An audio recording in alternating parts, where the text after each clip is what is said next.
Mpenzi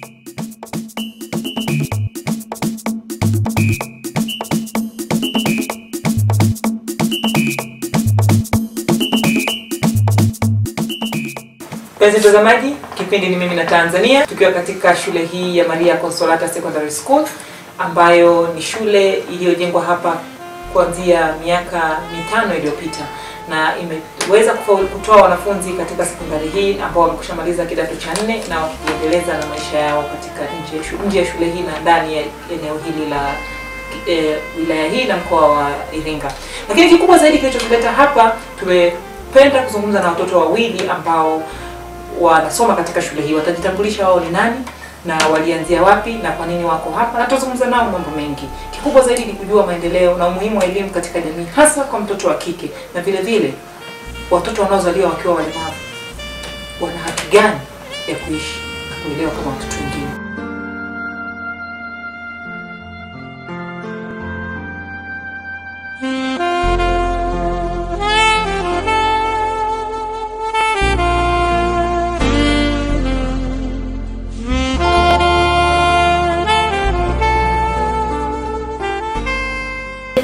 Naitwa Consolata Mwakikuti. Naitwa Maria Mwakikuti. Tumemaliza shule ya msingi Ikonda mwaka 2010. Tuna miaka 15. Tumejiunga na elimu ya sekondari mwaka 2011. Baada ya kumaliza elimu ya msingi, tulichaguliwa na serikali kwenda shule ya Jangwani iliyoko Dar es Salaam. Sisi wenyewe hatukupenda yale mazingira ya Dar es Salaam kwa ajili ya hali ya hewa iliyoko kule, na tukaweza kumudu na mazingira, kumudu masomo na hali ya hewa iliyoko kule. Ila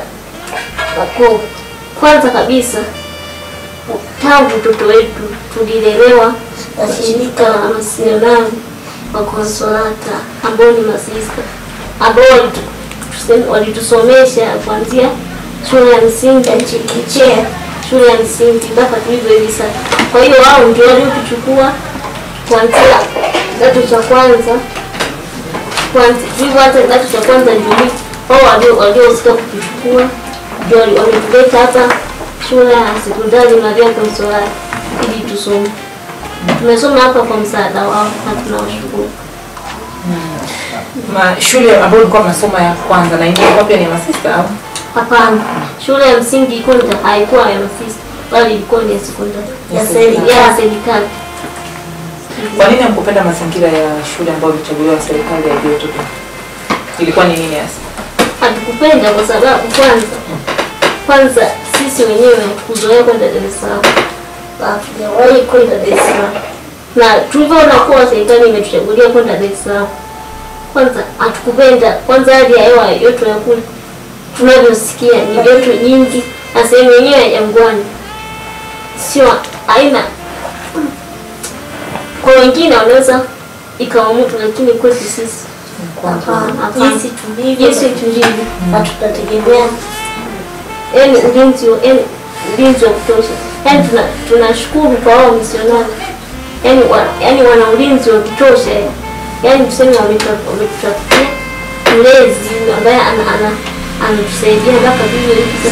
Na hivi tungeenda kule shule ya Jangwani, hatuna uhakika kama tungepata mlezi kama huyo. Hatuna uhakika kama serikali kweli ingeweza kutusaidia kama wanavyotusaidia.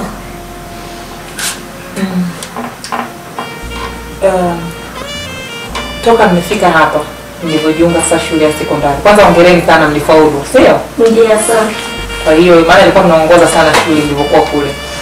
Lakini mmefika hapa, kuna mabadiliko yoyote kutoka shule ile mliokuwa kule ya msingi na hapa sekondari sasa hivi? Tuongelee elimu, tuongelee mazingira. Mazingira ndio kuna mabadiliko.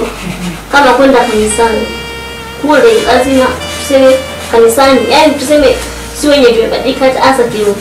Na kanisani kule Jumapili mpaka Jumapili, lakini kila siku wanatoa malezi ya kiroho, ya kimwili na kiakili. Tuseme hata kielimu. Kila siku. Kwa hiyo ni kama somo liko darasani. Lakini malezi hapa ni ya Ijumaa na Jumatatu. haya malezi yanayotoa yanayofanya mtu yake kijana, yaani tuseme hapa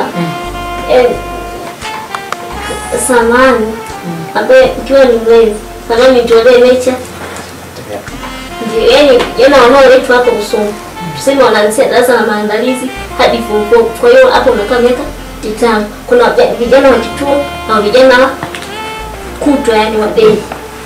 Vijana wa kituo na hapa ili kujifunza, yaani tuseme wanaelimika kielimu na kimalezi. Maanake moto wa shule hii ni malezi, imani, elimu na kazi. Hapa kama mlezi atawatembeza, mtaona mifugo ya aina mifugo kama ng'ombe, kuku, nguruwe, sungura. Hapa ndio kazi wanazofanya. Pia mtaona ujenzi, ufundi seremala, ufundi ushonaji. Hapa ndio VETA wanaoifanya, yaani pia ina chuo cha ufundi cha VETA hapa. Ndio naona kila wanafunzi atakayeweza kidato cha 4 atapewa cheti cha ufundi ambacho alichagua. Kama alichagua ushonaji anapewa cherehani, kama alichagua ufugaji anapewa nguruwe, kama alichagua useremala anapewa vyombo vya useremala, ili kuendelea kazi kuliko kukaa tu nyumbani. Hata usipofanikiwa kuingia form 5 unaendelea na kazi yako. Kwa hiyo mmechagua nini? Sisi kama sisi tuseme tumechagua hii kompyuta. Kwani kompyuta maana yake tunajua kwa tuseme tukimaliza elimu yetu ya kufika chuo kikuu tutakuwa na fani ya kompyuta na kazi ya secretary kama tunasema. Kwa hiyo nyinyi mnapenda kuwa nani mkimaliza shule sasa, mmemaliza form 6, mmemaliza chuo? Mnapenda kuendelea mpaka chuo? Ndio. Mkimaliza shule sasa mnataka kuwa nani? Mimi napenda kuwa mwandishi wa habari. Nyinyi mnapenda kuwa nani? Sisi tukimaliza chuo tunataka kuwa kama tunasema secretary, pia kazi ya ofisini. Kazi ya ofisini. Sasa hapo ndio tunaona ni rahisi kwetu na itakayoweza, yaani si tutaweza kumu. Maanake nje ya kazi nyingine unatafuta kazi nyingine, unaona kwetu sio rahisi sana. Jinsi tulivyo yani. Yaani tumechagua kazi ya kukaa, maanake ni rahisi kwetu. Tutafanya kazi ya wewe uandishi wa basi lazima utembee. Ndipo tutembee. Kwa hiyo sasa kama secretary kama hivi sasa huu mkono wa hapo, huo mkono wako. Kwa hiyo mna type sasa, maana secretary lazima ufanye typing kwa miwili. Sasa wewe una mkono wako wa kulia na wa kushoto, maana mnafanyaje? Hebu tuelekeze. Kwa nini hasa mnafanyaje? Sababu hapo acha.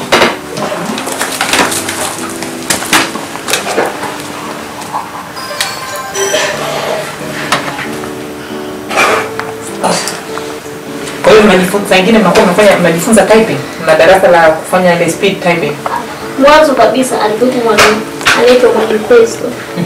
Ila kwa sasa hayupo, ameenda kusoma. Alikuwa anafanya kazi ya kufundisha mpaka kujua.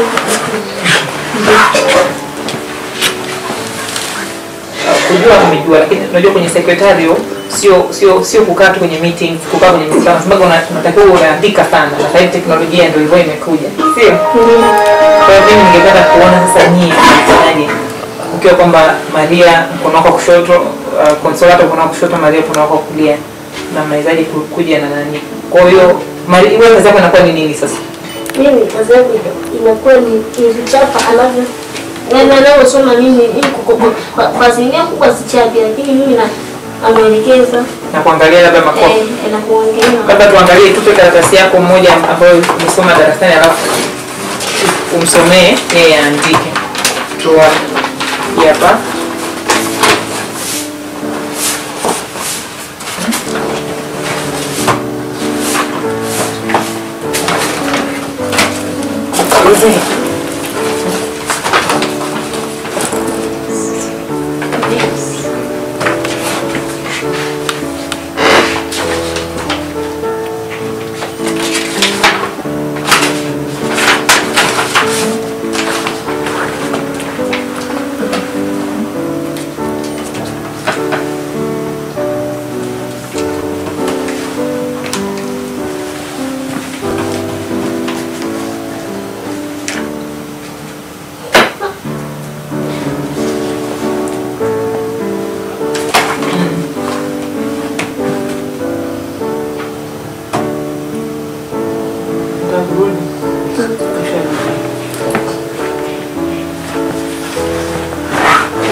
Mfano views ndio.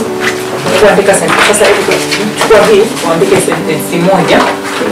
Andika hapa, computer is the machine or a device which whatever. Sasa wewe msomee mwenzio hapo andike. A computer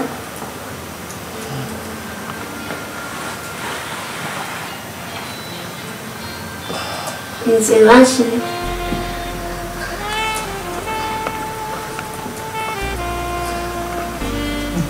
or device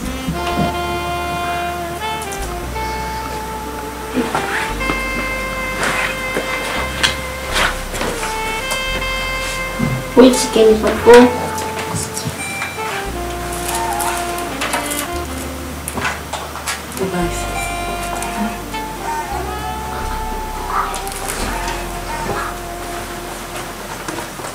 which can perform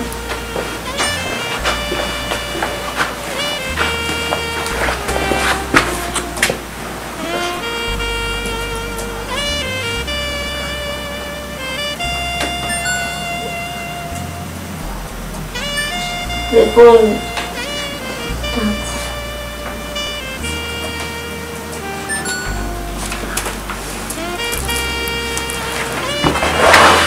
Okay, good.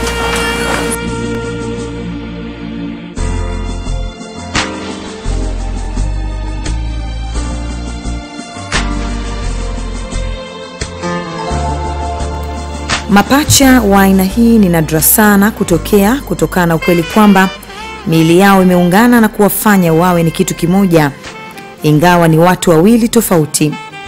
Kwa mara ya kwanza ukiwaona utastaajabishwa kuona ni watu wawili wanaofanya mambo makubwa kwa kutumia akili za watu wawili, lakini kiwiliwili ni kimoja. Hawa ni Maria na Consolata Mwakikuti, mapacha ambao wameungana. Nilifika katika kijiji cha Iramba kilichopo wilayani Kilolo mkoani Iringa, ambapo kwa sasa mapacha hawa wanaishi na kusoma katika shule ya sekondari ya Nyota ya Asubuhi iliyopo wilayani Kilolo na kumilikiwa na wamishionari. Maria na Consolata, kwa mujibu wa maelezo ya kitaaluma, hawawezi kutenganishwa.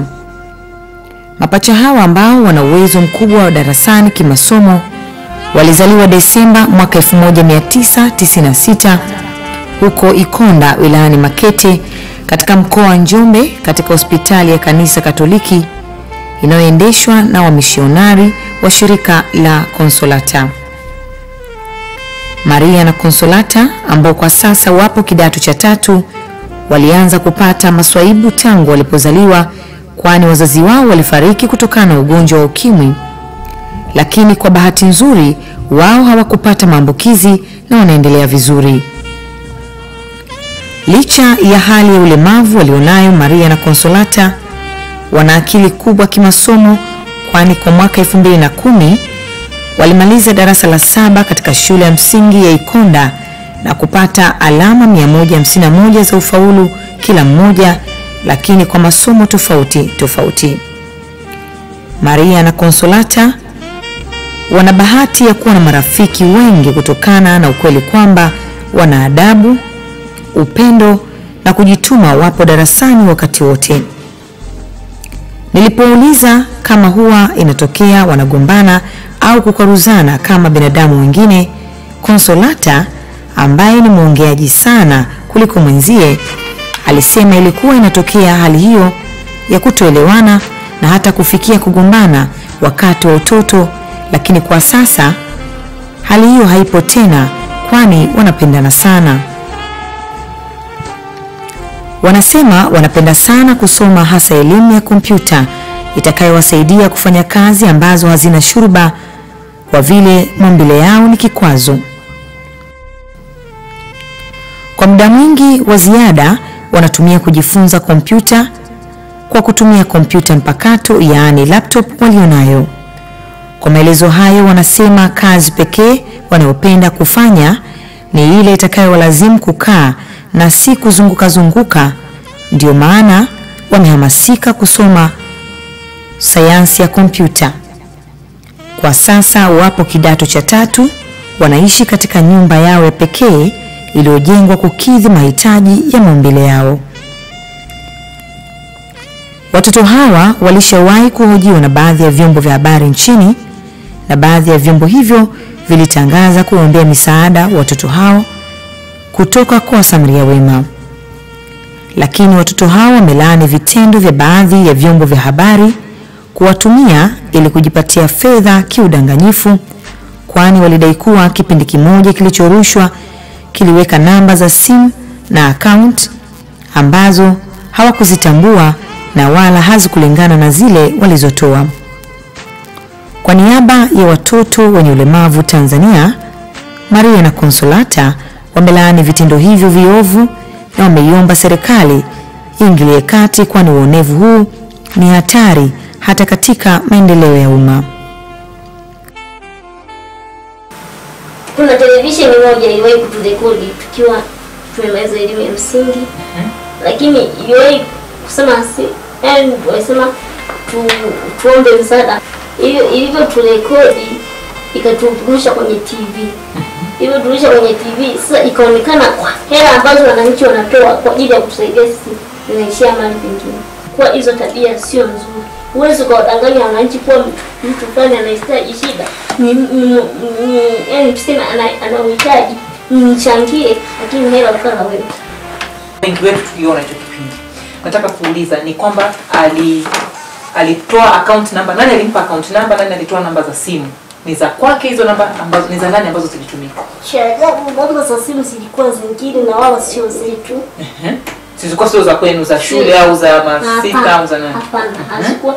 Kwanza wakati huo masista walikuwa hawajashirikishwa. Tuseme zile picha walizokuja kuchukulia kwetu waliibia bila ruhusa ya masista. Unaona? Waliingia tu wakaja waliingia bila ruhusa ya masista. Yaani walichukua kama kiwizi. Kisirudie kitendo ambacho sisi tulifanyia bila tuseme yaani jinsi walivyofanya, lakini kisurudiwe kitendo kilichofanyika kwetu. Wasimchukulie mtu mwingine, hata kama ziwe media zingine, ziwe nini, vipindi kama wanaofanya wao hivi. Yaani tuseme tulitokea mfano mmoja, usimchukue mtu mwingine mwenye shida. Tusema aeleze shida yake, hakuna hela anazopata unachukua tena wewe badala ya kumpa yule mhusika. Sio kitu kizuri. Na account ya benki pia mlisema mliona hicho kipindi? Ndiyo. Ilikuwa sio ya shule. Sio ya shule, sio ya uongozi wa shule.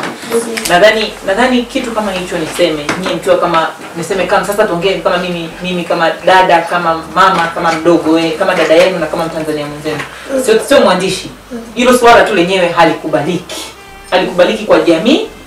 Kila mtu ana haki. Sio kwa sababu nyinyi ni wanafunzi au kwa sababu nyinyi mna hali hii ya ulemavu. Hata kama mimi mwenyewe. Nikisema leo sitaki kuhojiwa, tayari nina haki au sitaki kufanya chochote. Lakini sasa tunaongelea utapeli ambao umefanyika kwa kupitia watu kama nyinyi. Unaona tungekuja tu kwa sababu tulikuwa tuna wenyeji wakisema tuangoje watoto watoke pale shule tuchukue picha. Lakini lazima upite kwenye uongozi, uruhusiwe. Kwa hiyo uongozi ungesema hatutoi ruhusa, tusingefanya chochote kwa sababu kila mtu ana haki yake.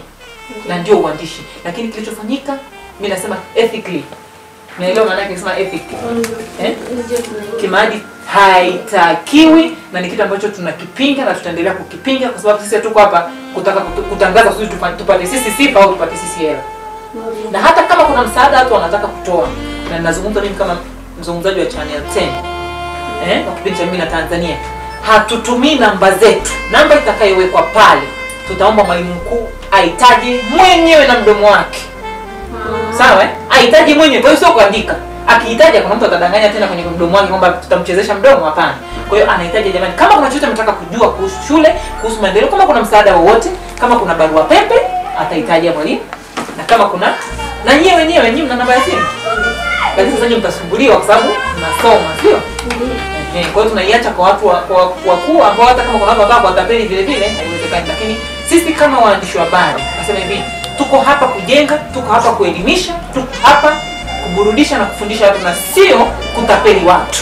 Ni kitu ambacho tunakipinga na tunahakikishia channel yetu iko hapa kuleta maendeleo na mabadiliko. hatutaki kufaidika na sio hatuna mrengo wa kufaidisha mtu. Kama ni kufaidisha mtu ni kufaidisha watoto wengine. Wenyewe mmesema kwamba na watoto wengine wenye ulemavu wafanyaje? Wasifaidike, wasomeshwe, walelewe kama nyinyi mnafolelewa. Kwa hiyo na sisi ndio mchango wetu. Kwa hiyo ujumbe wenu mliosema tunaupeleka kusudi nchi nzima ione na ifanye isaidie kama nyinyi mnavyosaidia. Na naamini Watanzania wote watakuwa wamesikia.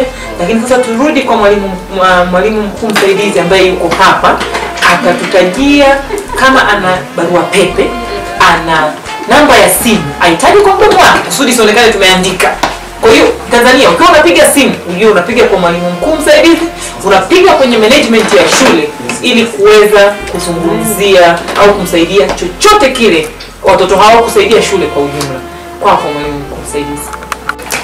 Okay, kimsingi sisi walimu mara nyingi hapa tunafanya kazi kwa mkataba na tunaondoka. Lakini wapo watu ambao wao wapo nao hao watoto kwa maisha yote, ningeweza kusema, ambao hawa Maria na Consolata, ambao ni masista wa Consolata. Kwa hiyo hapa namba iliyopo ni ya mkurugenzi wa shule, Sister Zita, ambayo ni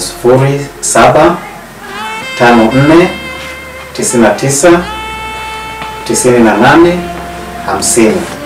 Nitarudia, ni 0754999850. Ukimpigia kwa namba hii mkurugenzi muda wote anapatikana. Kwa kama una swala lolote linalohusiana na Maria na Consolata, unaweza kuuliza, linalohusiana na malezi pamoja na kituo kama ambavyo vijana hao wameelezea, maswali yote yatajibiwa kwa kupitia namba hii. Yeye ndiye ambaye anajua historia nzuri ya watoto mpaka hapa walipofikia. Asante sana. Watoto hawa wenye upendo na watoto wenzao wameomba wasamaria wema waendelee kuwasaidia hata watoto wengine wenye ulemavu, na sio wao tu, kwani wao tayari wamekwisha saidiwa.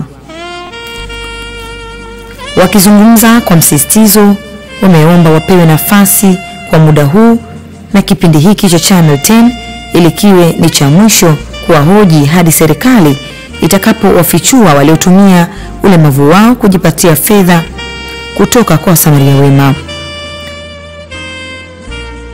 Watoto hawa wamesema misaada itakayotumwa, iwe ni pesa au chochote, watahakikisha inawafikia watoto wengine wenye ulemavu kama wao, ambapo waliwataja baadhi yao wanaoishi katika mkoa wa Iringa.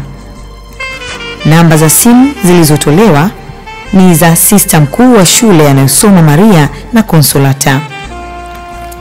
Kwa niaba ya Channel 10 na waandishi wa habari, tunasikitika sana kwa utapeli uliofanywa na baadhi ya wanaojiita ni waandishi au waandishi wasio na maadili na kuendelea kuipaka matope tasnia ya uandishi wa habari Tanzania.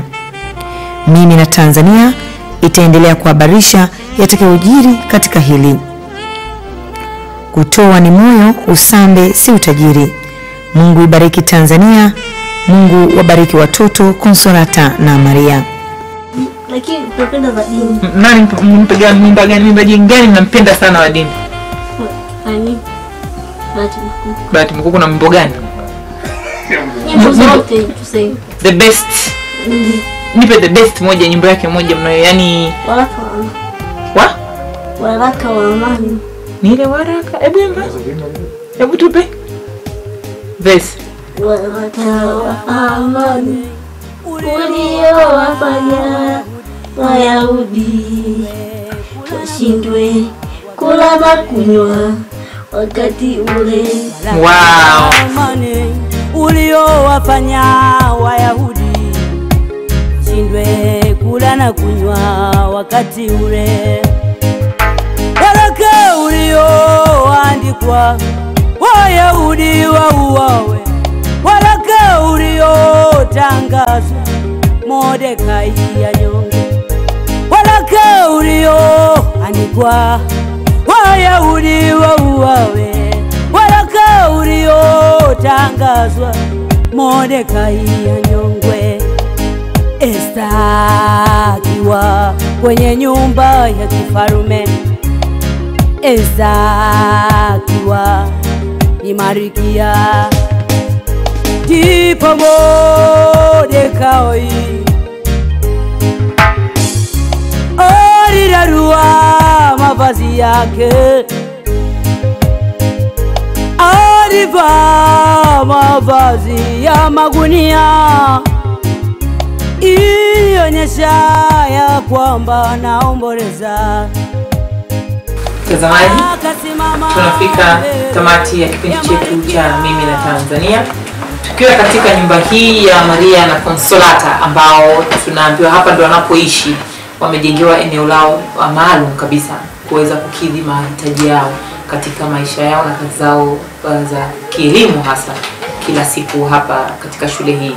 Kikubwa tumewasikia watoto hao, mtazamaji, wanaanza kuhisi tasnia ya uandishi wa habari inaingiliwa kwa watu kuweka namba zao za kitapeli ili waweze kufaidika. Kama mwandishi na kama Watanzania wengine, hili ni jambo la kuepuka kama ugonjwa wa ukoma, kama ugonjwa wote ambao unaweza ukamwadhiri binadamu. Watoto wadogo kama hawa wanakuwa wanaanza kupata uoga wa mwandishi wa habari kuja kusaidia jamii. Kazi yetu ni kuelimisha, kufundisha, kujenga, kuburudisha, na sio kuwatia wasiwasi wananchi, haswa watu ambao wana shida, wana ulemavu wa namna hii kama hawa. Mtazamaji, mimi na wewe tunaweza. Serikali ya Jamhuri ya Muungano wa Tanzania imelisikia hili, basi ni wakati wa kukemea kupitia vyombo vyake mahiri kama PCCB na watu wengine, kuhakikisha kilichofanyika kipewe kipaumbele kusudi tasnia ya uandishi wa habari iwe takatifu na tuweze kuaminika katika kuleta maendeleo. Mimi na Tanzania, Hoistel, nikiwa na Clement Sanga kutoka mkoani Iringa. Alamsiki.